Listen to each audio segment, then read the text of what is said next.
Welcome to the Experience Darden podcast. I'm your host, Brett Twitty, and you are listening to a new episode. On this episode of the podcast, I'm excited to feature a conversation I recently recorded with Marc Johnson. Marc serves as Senior Executive Director for Global Affairs and Enterprise Initiatives here at the Darden School, and he is also a Darden alumnus.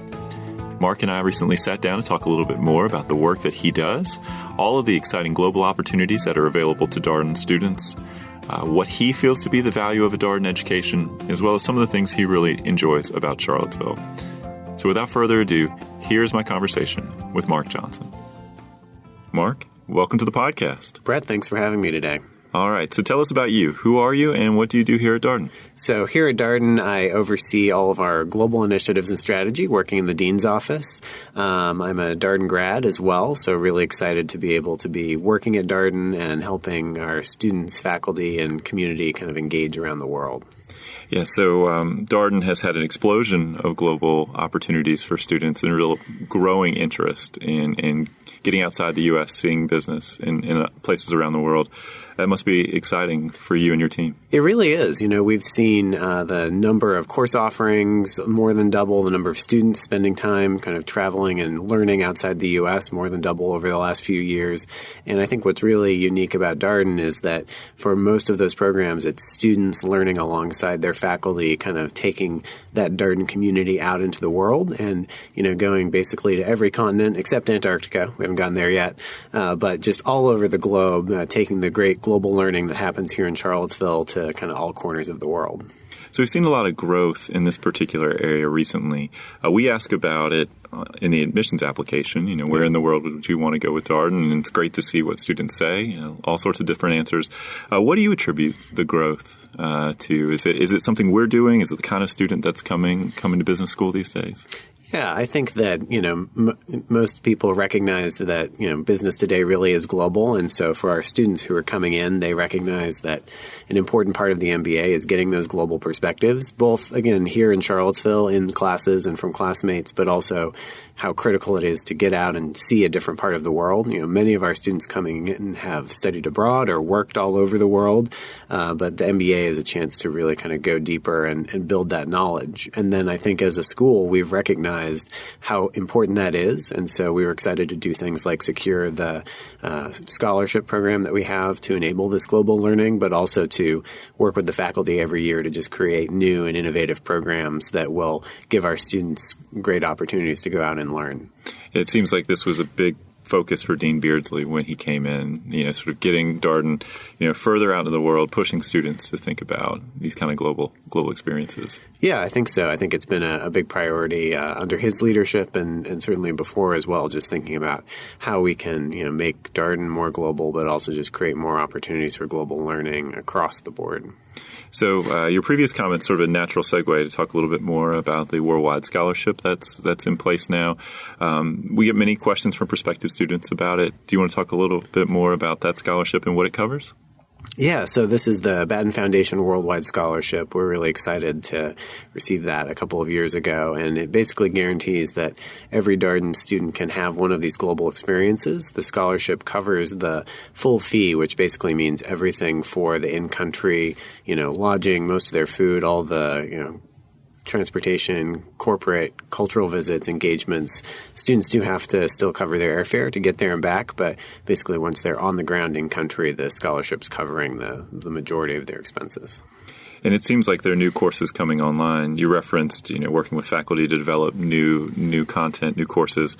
What are some of the courses you're most excited about that are coming online this year? Yeah, so this year there's some exciting new courses. One is in Australia. So we have a faculty member, Shane DeColey, who is taking a group of students there this year, and we'll be exploring what's going on in that business context, you know, what's similar and different to Australia to other parts of the world. Yeah, another one that we're really excited about this year is a new program in Kenya. So a different opportunity to explore another part of Africa for our students, and led by a faculty member who teaches here at Darden, but also who teaches in the UVA medical system. And so they'll be going deeper into kind of what it looks like to look at healthcare, educational, other systems in a sort of emerging economy context in that part of Africa. We get the question from prospective students, how do we come up with the locations?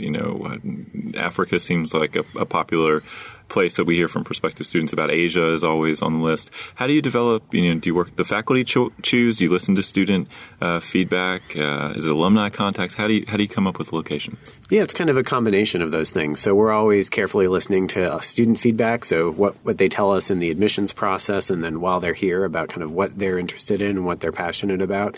But also, our faculty work all over the world and have their own networks and interests and experience. So, for example, Alan Beckenstein, we launched a course in New Zealand last year. He'd been working for years there with very senior government and business leaders to kind of work through their economic growth and transition. And so through his networks and his really long time seeing that economy change and grow, he's able to set up just incredible learning experiences for students on the ground. So it's a bit of making sure we have a nice diverse portfolio of programs, making sure that for any student who comes in, we can't perfectly meet every need, but at least we can get good coverage of the globe. And so we offer things in, more than 24 different countries every year, but also want to take advantage of that faculty depth of knowledge and expertise to make the courses as meaningful as possible.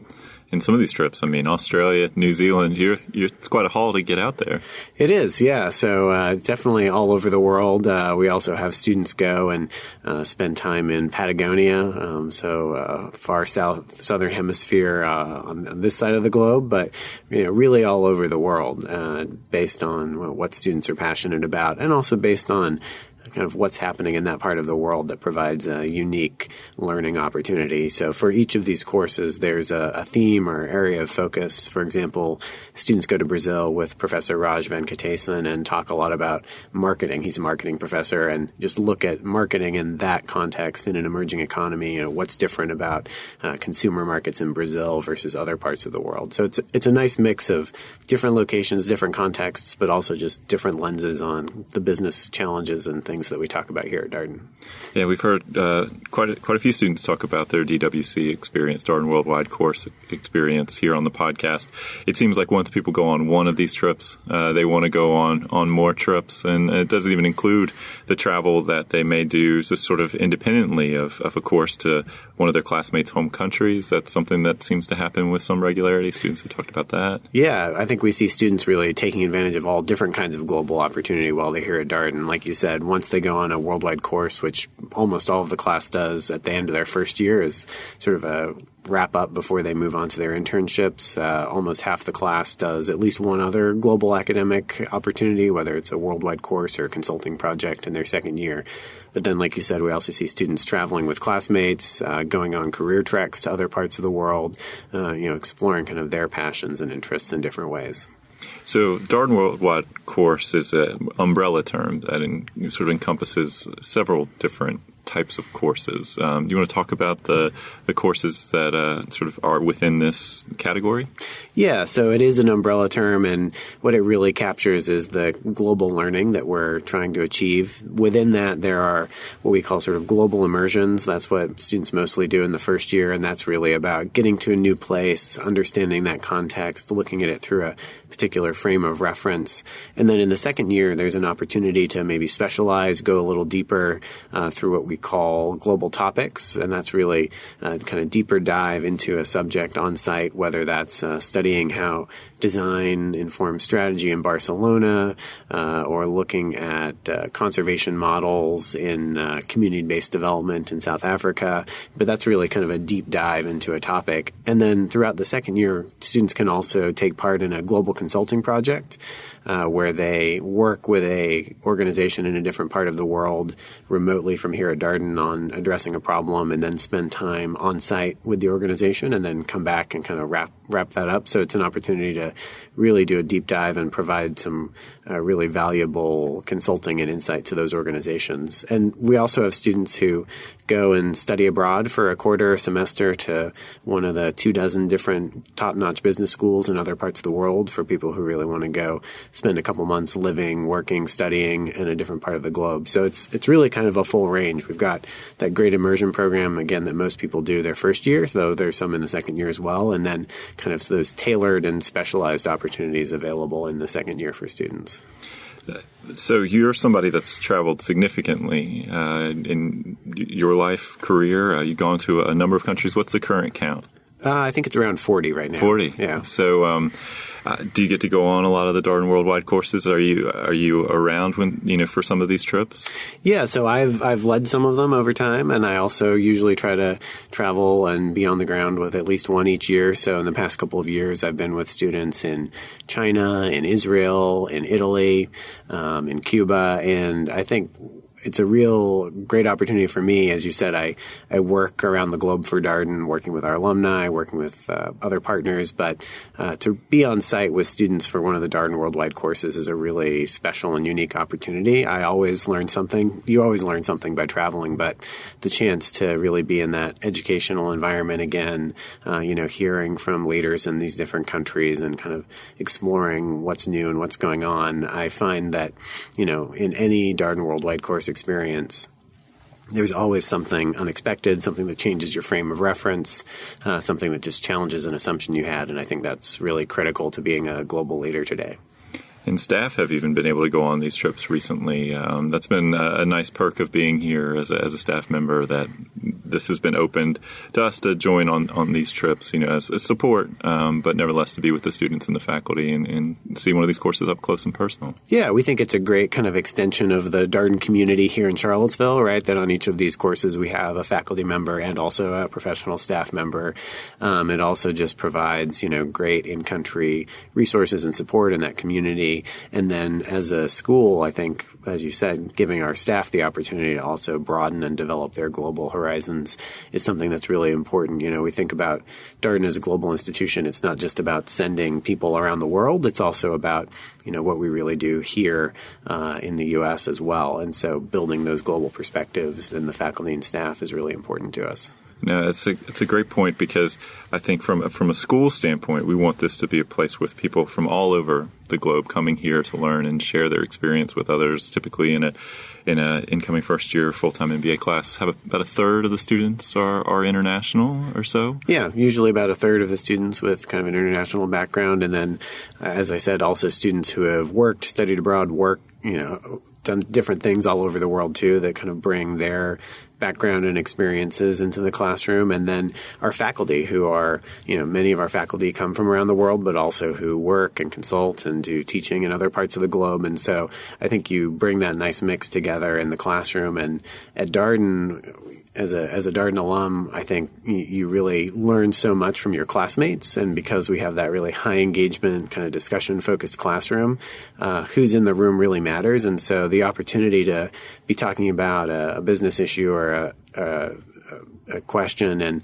kind of get it turned through different perspectives based on those global experiences that are in the room really adds a lot to the classroom discussion here too. And I think also means lots of great ways to celebrate the global diversity of the community in social and fun ways too. So the Darden Cup, a big sporting competition in the first year. They had a cricket on the docket a couple weeks ago. We have a global food festival every year. That's one of the kind of marquee events of the Darden calendar, when the students and community get to kind of share their food culture, which as a foodie is always a favorite for me.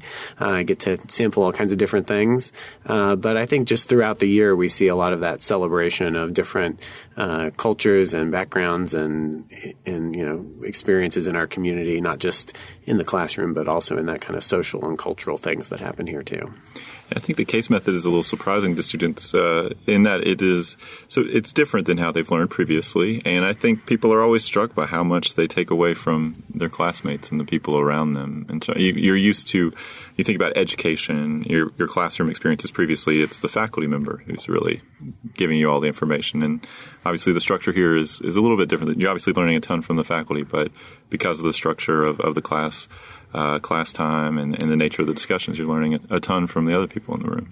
Yeah, I think that because our faculty have that case, that really discussion-centered classroom, what that means is that, like you just said, you're learning from the other people in the room. So if it's a one-way lecture and the faculty member standing up at the front and dispensing wisdom, the people sitting around me don't matter as much in that moment. But if, as a group, we're sort of wrestling with a tough business challenge, then the wisdom of my classmates and the sort of different perspectives perspectives they bring from their experiences really come to bear. And I think that, when that goes really, really well, you can learn a lot from those diverse perspectives and, what it means to approach a problem based on how people think about it differently.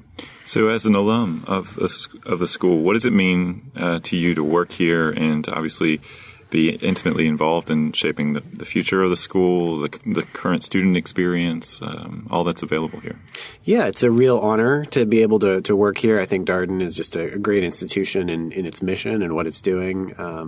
As someone who's passionate about education and really who believes that education can create incredible pathways for people to pursue their dreams, it's exciting to be able to be a part of that. I went to China for the first time as part of my Darden experience, and that was eye-opening for me. And to get to talk to students and hear how their perspectives have changed, how their thoughts about their career aspirations, how their thoughts about kind of how they view the world shifts through these global experiences is just incredibly rewarding. I think that Darden is a place that can help people achieve a lot, and I think that having the global dimension to that and being able to be a part of that is just a real honor.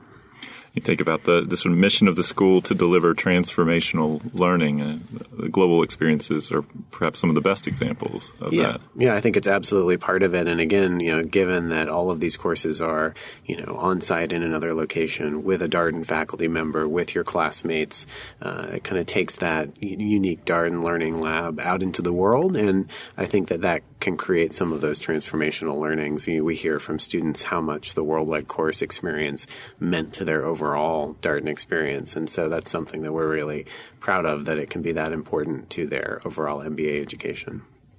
So Mike Lennox was nice enough to come on the podcast, and I thought he had a really interesting take, sort of the value proposition of Darden, technical information, that sort of thing. If you just want to learn about accounting or finance or insert subject here, you can probably get that from a MOOC. The things that are the big takeaways here at Darden, your ability to sort of be mindful and communicate, and the self-awareness and your ability to collaborate and work from others, that is, not so easily acquired. And I think about particularly the global experiences as something that particularly helps students, think about their culture, how they relate to others, how all of these things influence how we see the world and how we might be different and the value of that difference. I'm curious your thoughts, a reaction to that. Yeah, I think it's a good point about sort of what the value is of a Darden education, and the global experience is the kind of thing, you can go to another country, in the course of a career, you might work in a different country or you can go travel, but to really go and learn alongside peers, to go with a faculty member who has that expertise and wisdom, and to engage. We work with our alumni network around the world. We work with other partners to make these experiences that wouldn't be possible otherwise, right? This is something that you couldn't just do on your own or replicate easily. And so, as that kind of high impact learning, it's a different kind of learning, right? Being on site somewhere and just being exposed to all those differences, whether it's, cultural, social, political, economic. But to really see that, I think that getting on site and in context is critical, but then also having those people to learn alongside is really important too. So I think what part of the magic of Darden in these worldwide courses is that you're seeing and learning and getting exposure to these differences that are critical to understand, but you also have that community of your classmates with you to help make sense of it, right? Any global experience, spending 8 or 10 days on site in a country is never going to be enough to fully understand it. And we always frame it that this is kind of scratching the surface, but part of what it does is help people start to think about and recognize what some of those differences are, look for some of those blind spots. And we have a faculty member who says, a good worldwide experience is one where after you kind of reflect on it, talk with your classmates about what you learned, you realize that on some level, pretty much everything you thought you knew about that country or that context has something that was wrong, right? That you gain new perspective by being on site and by working through it with your classmates that you just couldn't do otherwise.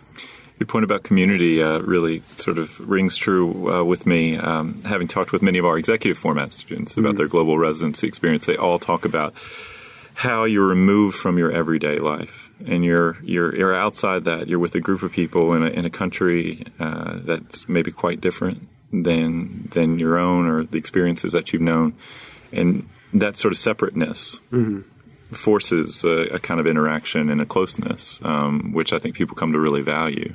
Yeah, I think, anytime you're traveling with people, it just puts you in a kind of different context. And, at Darden, where that community is so important, I think that opportunity to have that really kind of intensive shared experience is something that builds really strong ties, develops new friendships, helps people get to know people in the class who maybe they hadn't known as deeply before, and their faculty and staff members who are with them as well. So it's part of just building that whole community in a way that I don't think you can really accomplish in other ways. And it's a good point about the faculty, because that is also a big draw for people here at Darden. Faculty make a point of being accessible and available to students. Obviously, you travel with a faculty member, a small group going somewhere.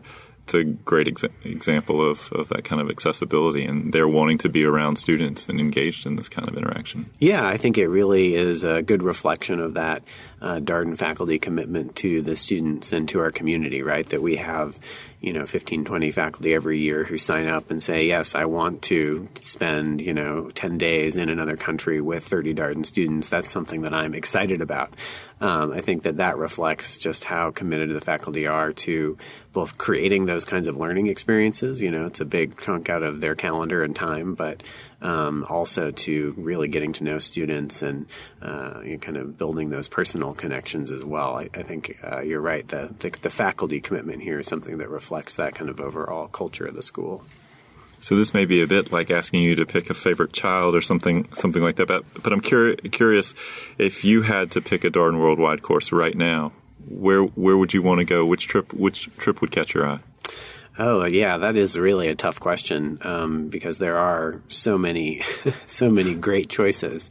I think we have a Darden Worldwide course this year that's new, going to India and really exploring kind of different ways of addressing tough problems in business and society. India, obviously, world's second most populous country, a lot of change going on there, interesting questions about, how business plays a role in addressing various social challenges and issues in that context. And so India is a place that I love too, but I think getting to put that lens on it is going to be a really fascinating experience for students. So I think if I had to pick one of the ones this year, that's probably what I would sign up for.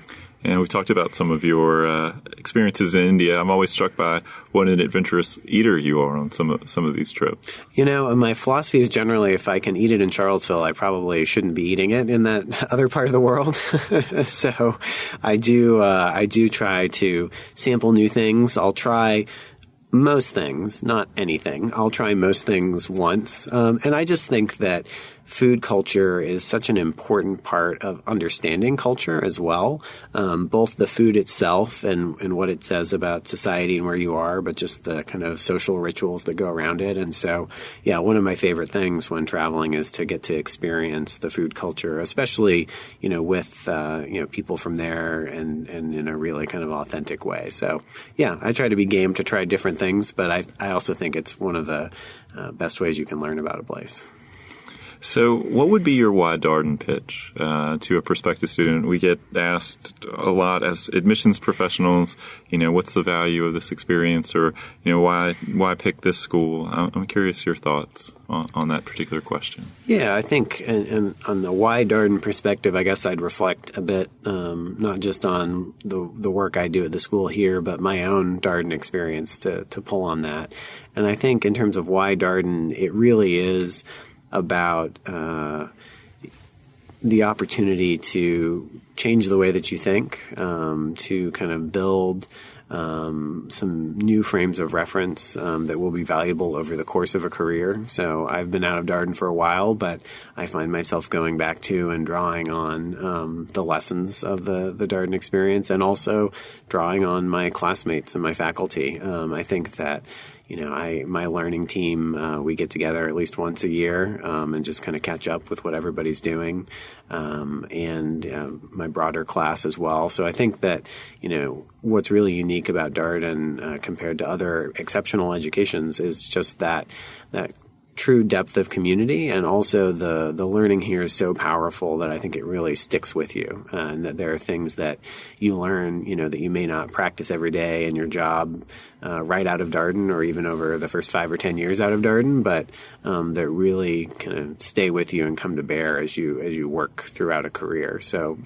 for me, I think the decision to go to Darden was one of the best things I ever did. It certainly changed the course of my life and career.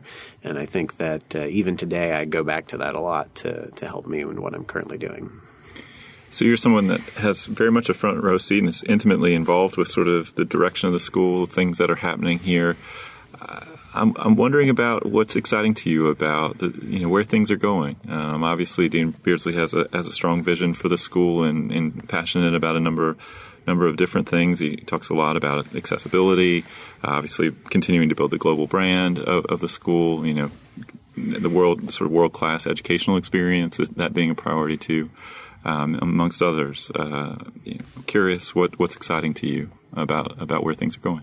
Yeah, I think there's a really exciting sense of kind of momentum and forward motion at Darden. Today working here, I think that what's exciting to me is both kind of what's changing and what's staying the same, right? So I see incredible new groups of faculty joining the school. We've been recruiting kind of a next generation of faculty talent, and I see just how much they bring, and also their commitment to what Darden has always had in that kind of special faculty-student teaching relationship. So I think it's exciting that even as we bring in, incredible new scholars and teachers, they're very much committed to what makes Darden unique.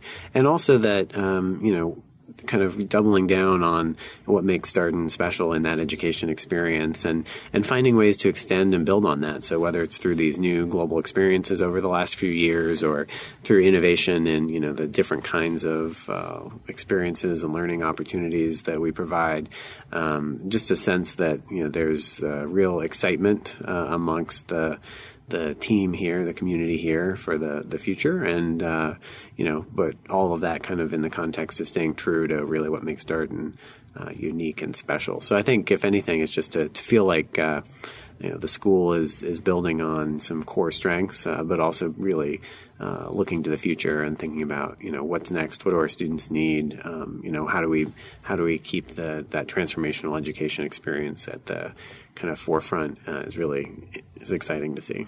Yeah, I've been struck by the fact that the student is always the focus of things here. Whether you think about the student experience, the sense of community, obviously what happens in the classroom. We talked about, the explosion of global opportunities. I mean, it's all about the student experience and supporting students here.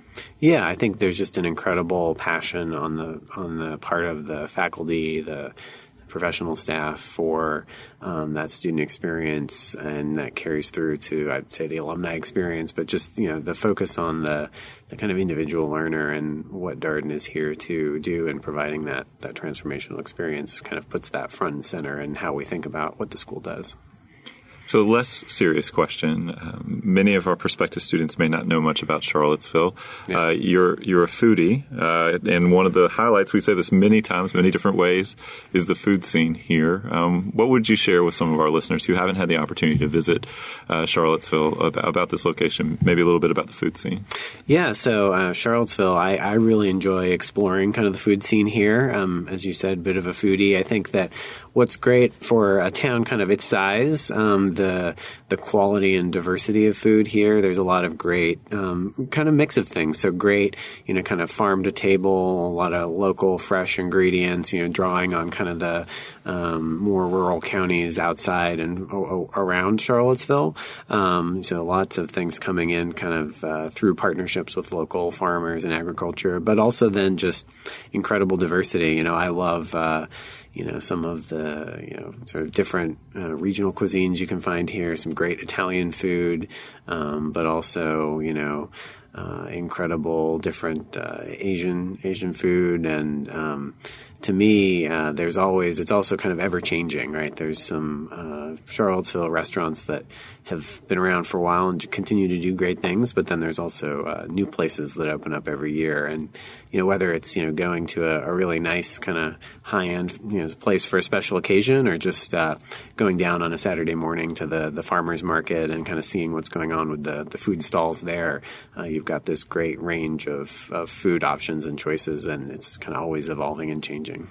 Yeah, the farmer's market is a recommendation we make for folks who come here on the weekend. If you have a little bit of time on a Saturday morning, stop by. Lots of great food, lots of interesting things to see. Yeah, I think, again, kind of drawing on that, surrounding community here and bringing in a lot of great fresh produce and, meats and cheeses, but also just a wide diversity of the different kinds of food you can get there. Well, Mark, thank you so much. I know how busy you are. I appreciate your taking time. It's great to, we get a lot of questions from prospective students. They want to know about the global opportunities here. You're someone here who probably knows the most about what's going on in that space for sure. And so thank you for taking time. It's always a pleasure talking with you. Yeah, glad to talk with you today. And that was my conversation with Marc Johnson, Senior Executive Director for Global Affairs and Enterprise Initiatives here at the Darden School. As always, if you have any comments, suggestions, requests, anything you'd like for us to cover here on the podcast, we're all ears. We can be reached at Darden, that's DARDEN, @virginia.edu. And until next time, thanks for listening.